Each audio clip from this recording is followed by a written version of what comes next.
Eh, pababa na eh. Oh. Oh. Eh, ganun din naman yung punta natin ngayon eh. Diba?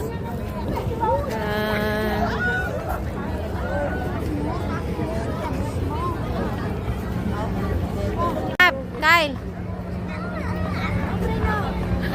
Walakad na. Ano?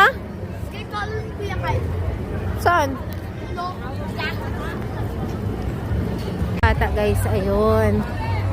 Ayun, punta yan. I-rent daw sila ng bike. Dito kami sa likod ng laan nyo. Saan yan? Ayun na sila, oh. I-rent silang bike.